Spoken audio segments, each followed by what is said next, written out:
Hit TV YouTube channels లో మీ వ్యాపార ప్రకటనలకు మరియు ప్రమోషనల్ ఇంటర్వ్యూస్ కోసం వెంటనే సంప్రదించండి. గురుగారు, మరో ధర్మ సందేహం ఏమిటి అంటే, చాలా మంది అభివృద్ధి చెందాలి అంటే, అది ఏ రకమైన అభివృద్ధి అన్నా కానివ్వండి, కెరీర్‌లో అభివృద్ధి చెందాలి అంటే, వ్యాపారం అభివృద్ధి చెందాలి అంటే, ధన ప్రాప్తి కలగాలి అంటే, ఏదైనా వృద్ధి చెందాలి అంటే అసలు ఏం చేయాలంటారు? ఏదైనా పూజలుంటాయా? లేదా నిత్యం చేసే పనులేవైనా ఉంటాయా? లేదా మనకసలు ధన ప్రాప్తి, వృద్ధి వస్తుంది అన్న సూచనలేమైనా కనిపిస్తాయా? వ్యాపారం ఒకటే కాదు. మనం చేస్తున్న దైనందిన జీవితంలో ప్రతి పని మనం ఏదో ఆశిచ్చే చేస్తుంటాం. చిన్నదైనా, పెద్దదైనా ఉత్తరతః ఏదో మనకి కలిగిస్తుంది, ఏదో వస్తుంది అని. అయితే 8 విషయాలు మనస్సులో పెట్టుకొని మనం ముందుకు సాగితే మనం నిత్యము అభివృద్ధి పథంలో ఉంటాం.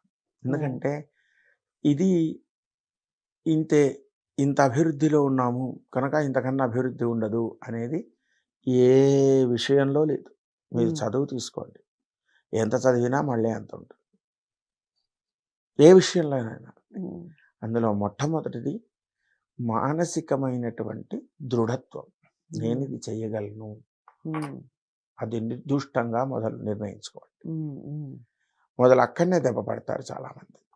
ఏమో ఈ ప్రయోజనం చేస్తే వస్తుందో రాదో, లేకపోతే ఎందుకంటే అనుమానంతో మునిగిపోతారు. అనుమానం అవసరం లేదు, అనుమానం పెద్ద రోగం అంటారు.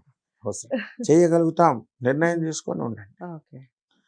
2 ఆనుకూల్యస్య సంకల్ప, ప్రతికూల్యస్య వర్జితం. ఏది అనుకున్నామో అదే సంకల్పించండి. ఇది అయిపోతుంది అది సంకల్పించకండి, వద్దు. మీరు ఆ సంకల్పంలో అది ఉంటే ప్రమాదం. మీరు ఏది అనుకూలం అనుకుంటున్నారు అందుకని మన వాళ్ళు ఏమంటారు, థింక్ పాజిటివ్. మంచి విషయాల్ని, అభ్యుదయాన్ని, ఔన్నత్యాన్ని, గంభీరమైనటువంటి విజయాలని మీరు తలుస్తూ ఉంటే ఆ తీరానికి చేరుతారు. ఇది 2వది. 3వది నెవర్ నెగిటివ్ ఆలోచనను దగ్గరికి ఎప్పుడు రానియద్దు. ఎందుకంటే ఎన్నో దశల పరిణామాల తర్వాత మనం ఒక పరికరాన్ని చూస్తున్నాం. ఇది ఇలా మొదటి నుంచి రాదుగా.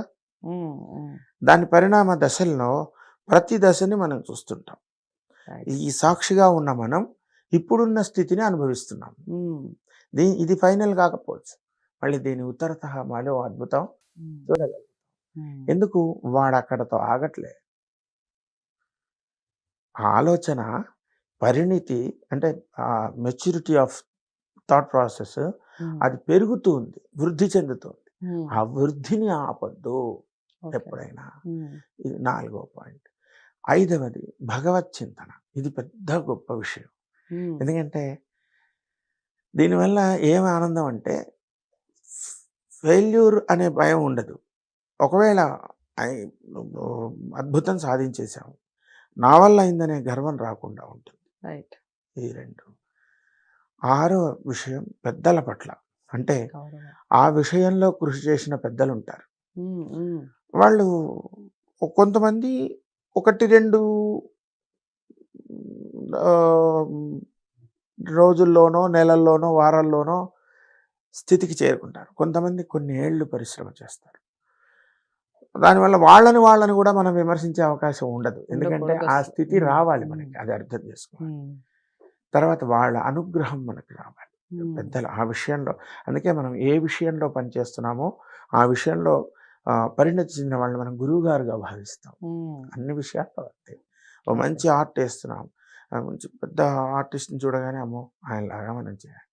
ఏదో ఒక ధ్వని అనుకరణ లాంటివి చేస్తున్నాం, ఓ వేణుమాధవ్ గారు బాగా చేస్తున్నారండి వారిలాగా. ఎందుకంటే ఆయనకేం వస్తుందంటే ఆయనకన్నా నేను బ్రహ్మాండం. తప్పండి. దానివల్ల మనం అంత తొందరగా ఆ స్థితికి చేరవచ్చు, అన్నిటికన్నా గొప్పనైంది, ప్రధానమైంది నిరంతర శ్రమ. అది ఆ గట్టున చేరే వరకు చేయాల్సింది, చేరిన తర్వాత కూడా సాగించాల్సింది. ఈ 8 సూత్రాలు పెద్దలు చెప్పిన మాటలు.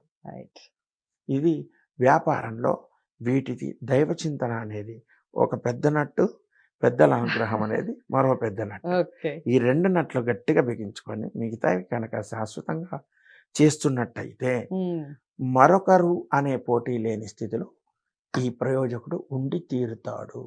ఓకే. చాలా బాగా చెప్పారు. అసలు కుండ బద్దలు కొట్టేశారండి. అంత బాగా చెప్పారు.